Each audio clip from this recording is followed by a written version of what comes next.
Hey, what's going on, everybody? How you doing? I'm Dr. Boyce Watkins from Your Black World in the Black Business School. If I look a little sleepy, it's because I just woke up. But sometimes I have very active dreams, and I guess that's what happens when you kind of obsess over certain things all day, all night.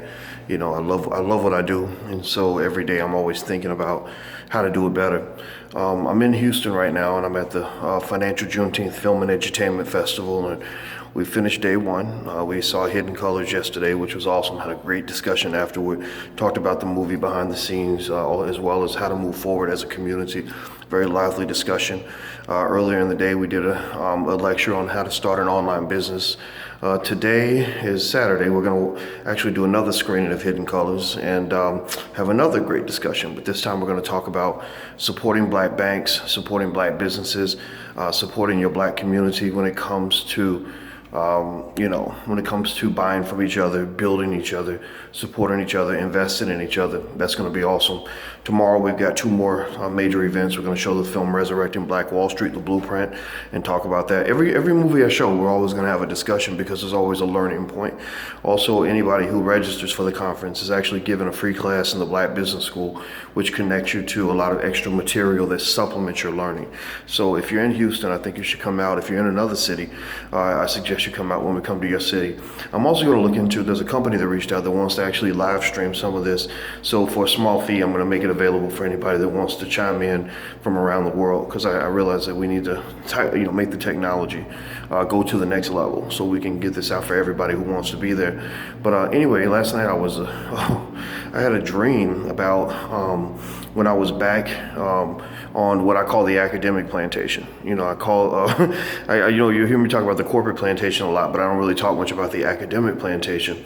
I did write one article about that for Black scholars, and I was thinking about the dream ended with me looking at some young black scholars, some of whom looked like me, and it was basically that time where they first get hired and the university tells them that, as long as you behave, then great things are going to happen and stuff like that. And it's kind of sad because a lot of these scholars start off with a lot of hope.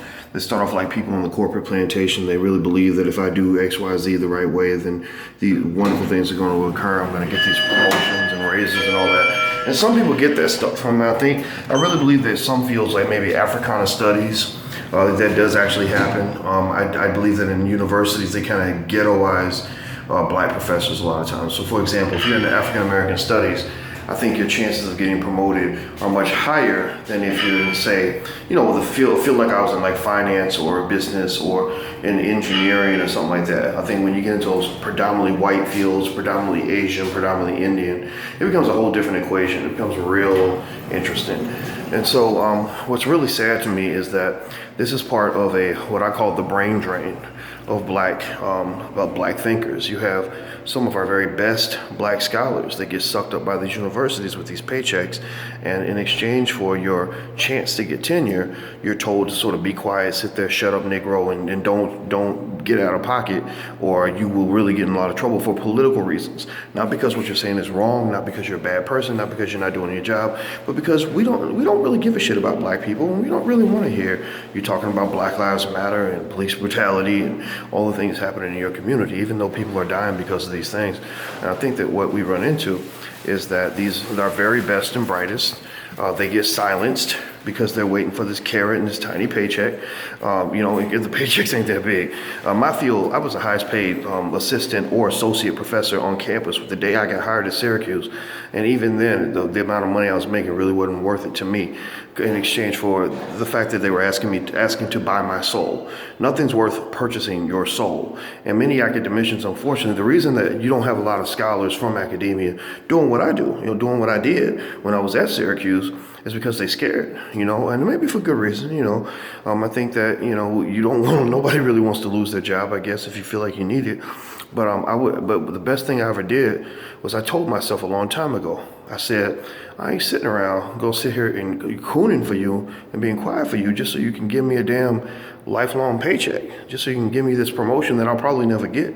Now remember, in my business school, they had never in the history of the entire business school ever given tenure to a black person in my field or in any of the fields in the entire business school. 6 or 7 different departments, they had never promoted a single black person. So why the hell do you think I'm gonna shut down my gift waiting for a carrot that you're probably not going to deliver. You see, sometimes people screw you over. I want to say they fuck you, because I'm trying not to cuss, so I won't say how they fuck you. So I won't say that word. I'm gonna just say screw you. Sometimes they screw you not because they actually give you real money or they actually deliver what they promise to deliver you. Sometimes they screw you because they sell you hope. When somebody sells you hope, they're not selling you a real product. They're selling you the possibility that you might receive the product if you behave. And I want you to understand that this is a tactic used around the world to silence the masses. This is used everywhere. Go watch the movie The Hunger Games. They show an example of how they sell hope to the masses by elevating a couple of Negroes to higher stature and saying, if you behave, you'll get a chance to be like these people. And so everybody's quiet saying, ooh, I hope I get to be in the next one. And the thing is there's not enough spaces for everybody. It makes me think about when I was at University of Kentucky and all these basketball players refused to support the black students in the major protests because they were so scared of what would happen if their coaches found out that they were actually hanging out with other black people. So anyway, that was on my mind this morning. Sometimes I have these crazy dreams, and when I have the dream, the idea is like right in my head, and I want to actually dig deeper into this topic. And I think I want to get some heavy strength coffee. I'm making coffee right now. I want to dig deeper into this topic because I think that we really lose as a community when our best doctors and lawyers and scientists and everything else are all sucked away to these big white organizations doing work that don't matter for your community. It matters for you and your paycheck. But a lot of times you're working around people that don't look like you. You're doing work for communities that don't look like yours. You're helping out people that ain't got nothing to do with you or your background. And, like I used to babysit rich white kids at Syracuse University. Sure, I got paid well, but I was like, no, I should be giving this information to my people. So anyway, those are just my thoughts this morning, and I just had to share this, in this video. I just want to encourage you. If something don't feel right, it's probably because it's not right. It's up to you to make it right. White people ain't gonna make it right for you. You gotta make it right yourself. So that's it. So anyway, if you are interested in learning how to get off the corporate or academic plantation, we do have a Black Wealth Boot Camp coming up on August 6th. You can take a look and join at theblackwealthbootcamp.com. That's theblackwealthbootcamp.com. It'll be better than any college class you've ever taken in your life.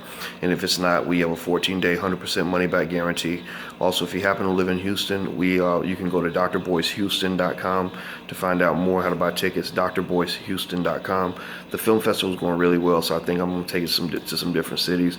It'll still be part of the Black Economic Empowerment Tour. We're just going to keep moving forward. Next month, Damon Dash and I have a movie coming out called Too Honorable. Kanye West is the third executive producer. Just so you know, it's an urban flick. Think about Paid in Full. If you like Paid in Full, you'll probably like Too Honorable. If you haven't seen Paid in Full, go see Paid in Full and then decide if you want to see Too Honorable. We've got a lot of stuff kind of happening. We're wrapping on Steel Justice, the other movie that we're making, but we think a major distributor will pick that one up. So I don't know if I'm gonna be able to actually sell that to you myself, but it'll be out there probably in Redbox or DVD or something like that. I don't know if it'll be in the movie theaters unless we put it there. And that's it. We got some other stuff going on, but I just woke up, so after I drink my coffee, I'm sure I'll have more to say. So anyway, guys, I love you, and I want to say thank you for your support, and I hope you have an awesome day. Remember, don't be scared. Go out here and you get yours. You do what you're supposed to do. Don't let these people intimidate you out of your greatness, because that's what happens when they scare you and they silence you. They make you weak. They turn you into a shadow of what you were meant to be.